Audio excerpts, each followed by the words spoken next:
Good day, everyone. My honorable lecturer, Professor Kathy, and all my beloved friends.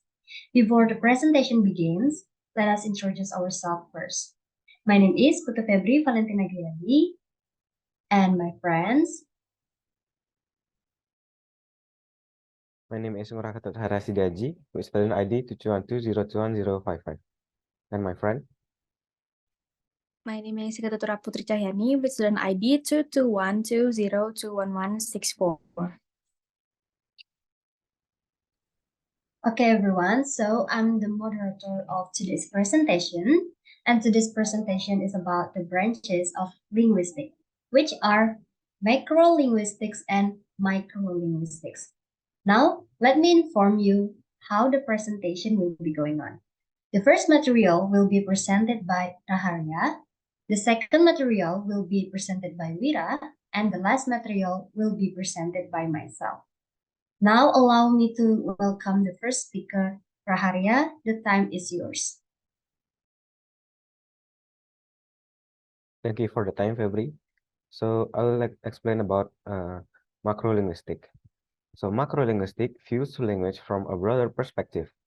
Macrolinguistic concerned with how a language is acquired or used and how it relates to society. It is divided into interdisciplinary branches of linguistics and interdisciplinary branches of linguistics. So, interdisciplinary branches of linguistics has seven branches. The first one is sociolinguistic. Sociolinguistic is generally used for the language of the relationship between society and language. Sociolinguistic is a branch of linguistics that deals with the effect of society on a language. It has strong connections with anthropology, culture, and sociology. Sociolinguistics has become an increasingly important and popular field study as certain cultures around the world um, expand their communication base and intergroup and interpersonal relation take on escalating significance. For example, American English speaker may use such form as he don't know nothing or he doesn't know anything, depending on such consideration as his level of education, race, social class, and consciousness, or the effect he wishes to produce on the person he is addressing. Second branches is psycholinguistic. Psycholinguistic deals with the study of the mental aspect of language and speech. Its domain is concerned with how language is represented and processed in the brain. Psycholinguistic study of linguistics and psychology is part of the field of cognitive science. Psycholinguistics use experimental methods to investigate the cognitive process behind language comprehension and production, their development, and the mental representations of linguistic knowledge in children. An example of psycholinguistic in action could be the different reading strategies teachers apply to help young learners, such as retelling and making inference. The third branches is neurolinguistics. Neurolinguistics deals with the study of how language is represented in the brain, how and where a brain stores knowledge of a language that we speak. It focuses on what happens in our brains as we acquire a language and what happens as we put this knowledge into practice. Neurolinguistics is deeply linked with psycholinguistics, which is the study of the language processing steps that are required for speaking and understanding words and sentences, learning first and later language, and also language processing in disorders of speech, language, and reading. For example, when we understand or say a word like apple, we are likely to use information about what apples look, feel, smell, and taste like, even though we aren't aware of doing this. The fourth branch is stylistics. Stylistics is an interdisciplinary field of linguistics that deals with the study and interpretation of style and tones in both written and spoken language. Typically, stylistics, I'm sorry, a stylistic is the study of varieties of language whose properties position that language in context. For example, the language of advertising, politics, religion, individual authors, etc., or the language of a period in time, all are used distinctively and belong in particular situation. The fifth branch is cognitive linguistic. Cognitive linguistic is an interdisciplinary field of linguistics that deals with the study of language, mind, and sociocultural experience that first emerged in the 1970s. Cognitive linguistics is characterized by a commitment to the inseparability of meaning and form in the study of language. Cognitive linguistics have predominantly focused on two general areas of inquiry: the study of language organization, or cognitive approach to grammar, and language as means of studying aspect of conceptual structure, or cognitive semantics. The sixth branch is geographical linguistics. Geography linguistics, also called dialect geography, is study of local or regional variation of a language or dialect studied as a field of knowledge. Language geography is the branch of human geography that studies the geographic distribution of language or its constituent elements. An example of geographical linguistics is toponymy, the study of place names. The last and the seventh branch is computational linguistics. Computational linguistics is a branch of linguistics that is concerned with the rule-based modeling of natural language from a computational perspective. It is the branch of linguistics that deals with the techniques of computer science that are applied to the analysis and synthesis of language and speech.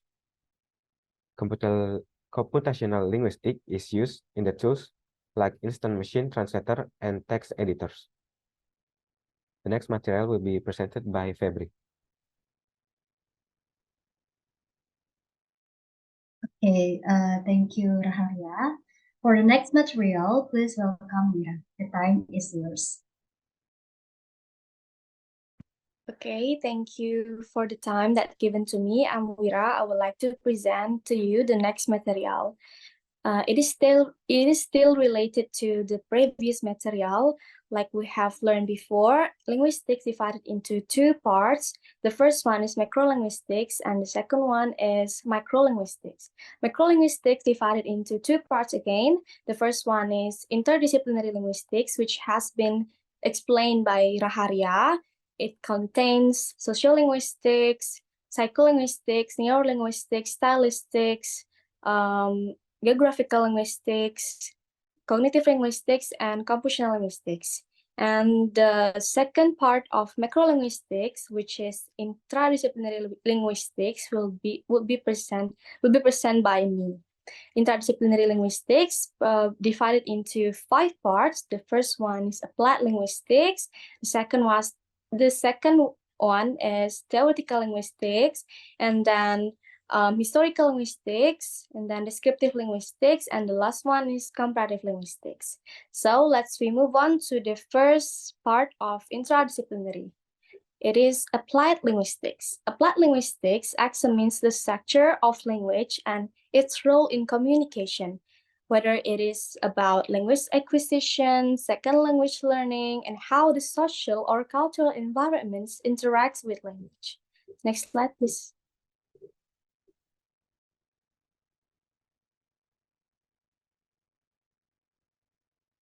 Okay, an example of applied linguistics is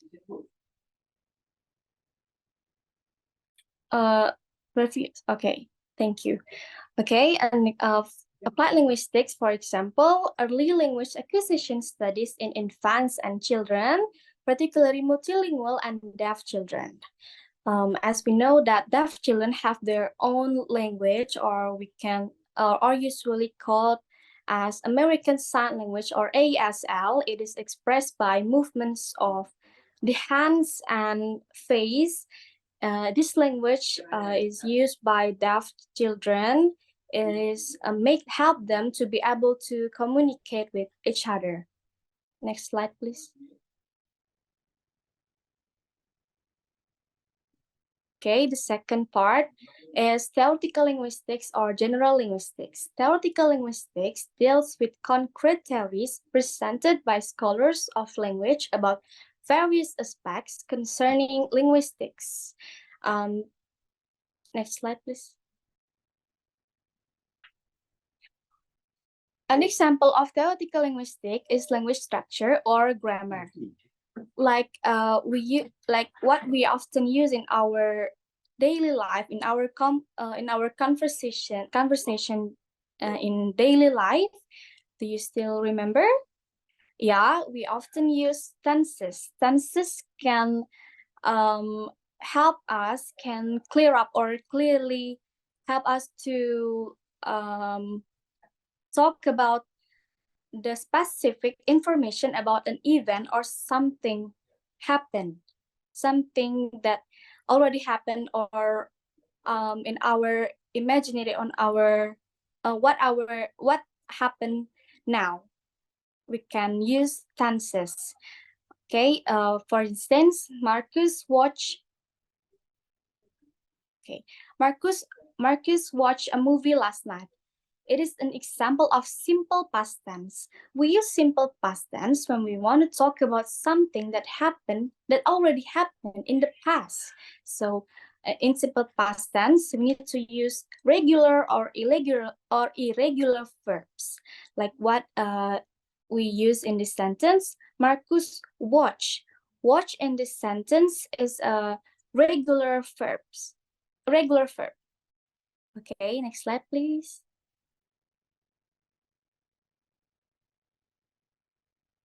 Okay, third, we have historical linguistics, or also known as diachronic linguistics.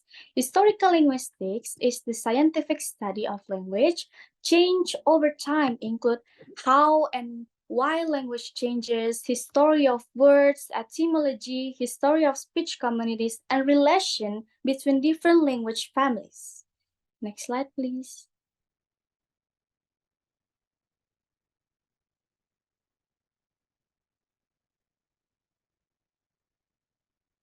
Okay. For example, Latin, or the language of Rome, is considered a sister language of Sanskrit, or the mother language of many India's mother language. Or we have another example, like Indonesian is a normative form of Malay language. So in this both examples, Latin, whether it is Latin with Sanskrit or Indonesian with Malay language, both have relation with each other. Next slide, please. Okay, fourth is descriptive linguistics. Descriptive linguistics is concerned with description and analysis of ways in which a language operates and is used by a given set of speakers at a given time. Next slide, please. Okay, an example of descriptive linguistics. We see this sentences. The rain is coming down from the dark, heavy sky. As it hits the roof, the windows, the ground, it explodes, making everything wet. This sentence are example of descriptive sentence. So one example of descriptive linguistics is descriptive sentence. Descriptive sentence can help the reader to feel, to imagine what the meaning of the sentence. So based on this sentence, the readers would be imagine and feel the situation and rainy situation. Everything's become wet. The windows, the ground, everything is wet, and also the key word dark, heavy sky. So yeah, next slide, please.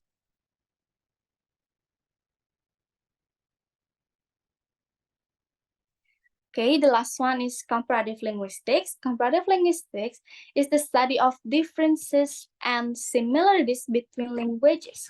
Particularly, it focuses on comparison of related languages. Next slide, please.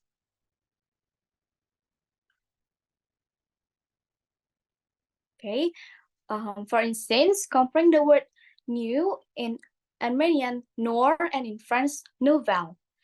All of these words have same meaning with new or something young, something fresh, something new, recently. Yeah, something like that. I think that's all from me, and the next material will be presented by my friend. Okay, thank you so much, Wira. So now I would like to continue the explanation about the branches of linguistics. Beside macrolinguistics, we have microlinguistics. So microlinguistics is the other branch of linguistics. It focuses on the study of language itself. The only branch of microlinguistics is pure linguistics. Pure linguistics is defined as the scientific study of the structure and development of language in general or of particular languages. Next.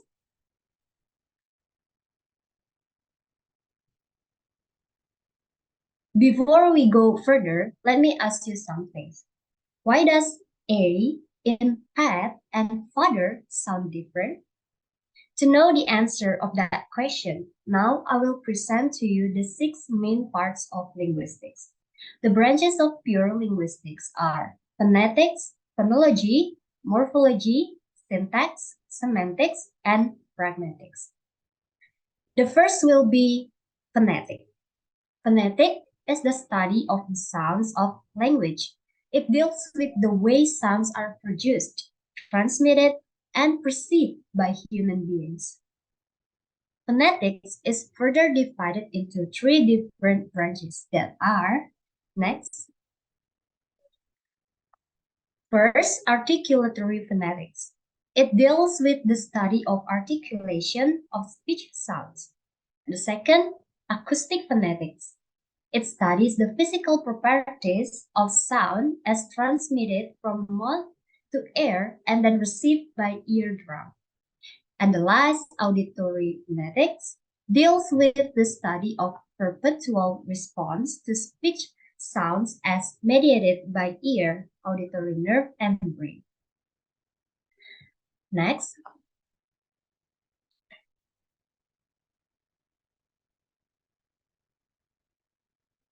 An example of phonetics is the difference between the pronunciation of Z and S in English. Our vocal cords vibrate when we pronounce Z, but not when we pronounce S. Next.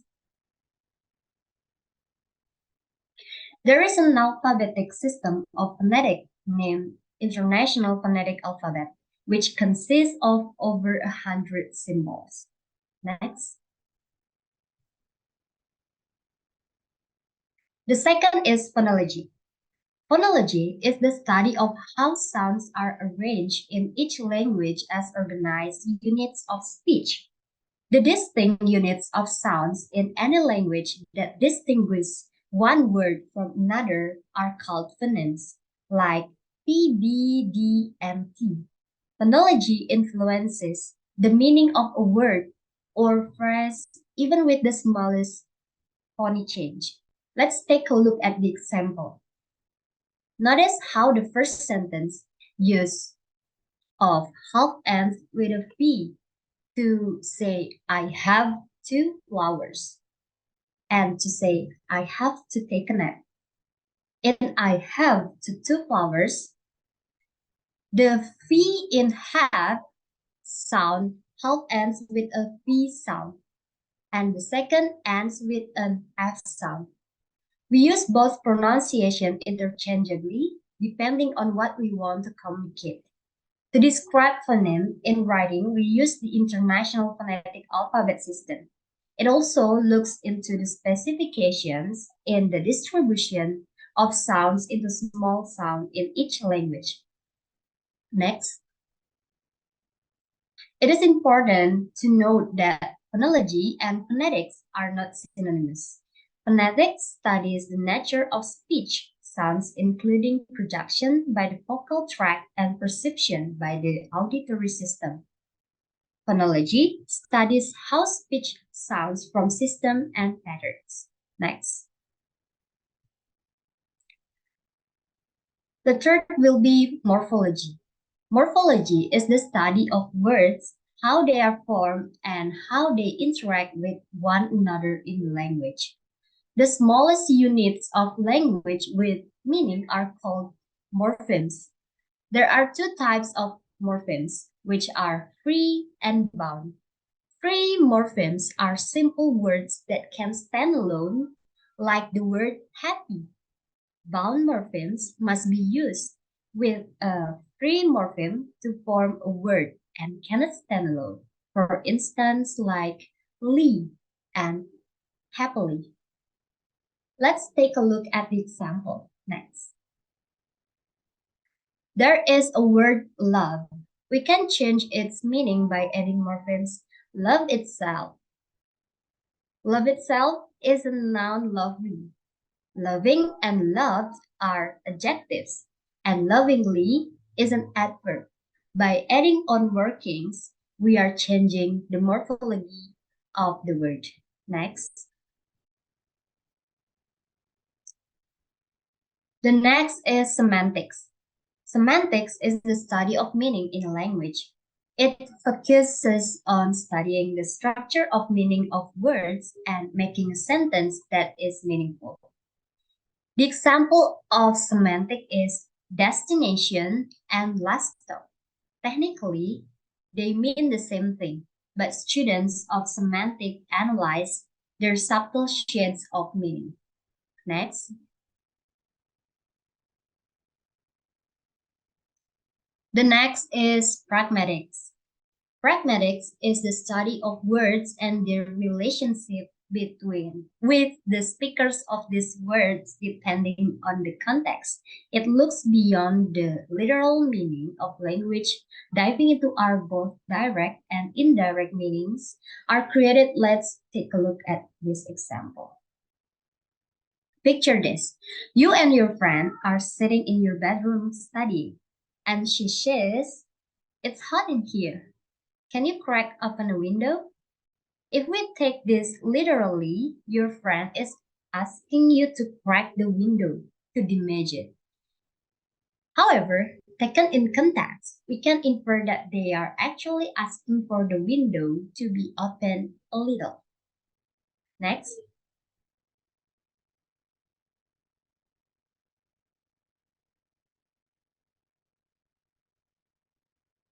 The last but not least is syntax.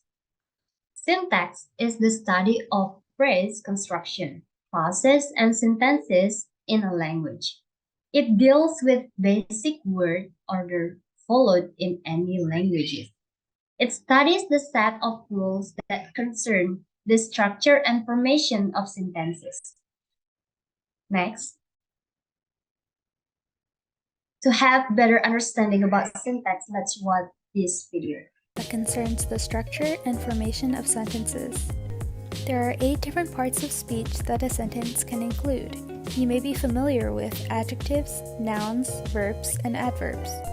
There are also determiners, auxiliary verbs, prepositions, and conjunctions.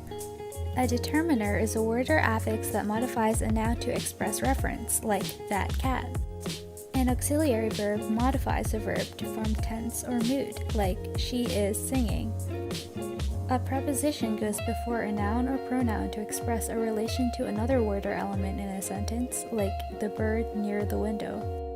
Lastly, a conjunction is a word that connects clauses and sentences, like coffee and sugar. To represent the syntactic structure of a sentence, we can create and interpret syntax trees. These are created using branches of noun, verb, and prepositional phrases.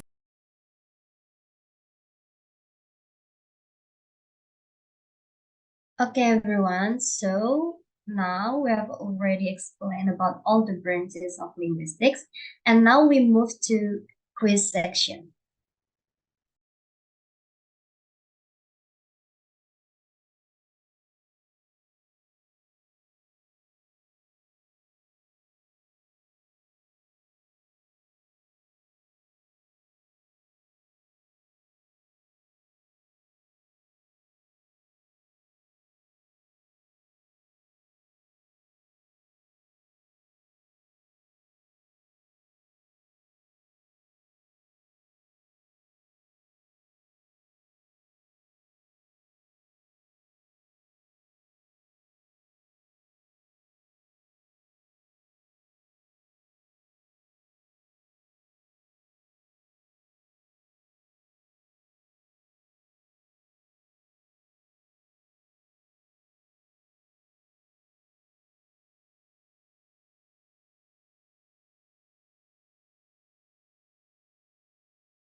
Okay, everyone. So that was all about our presentation for today. Thanks for your attention. And this is the resources from our presentation. So thank you for your attention. Have a good day, everyone.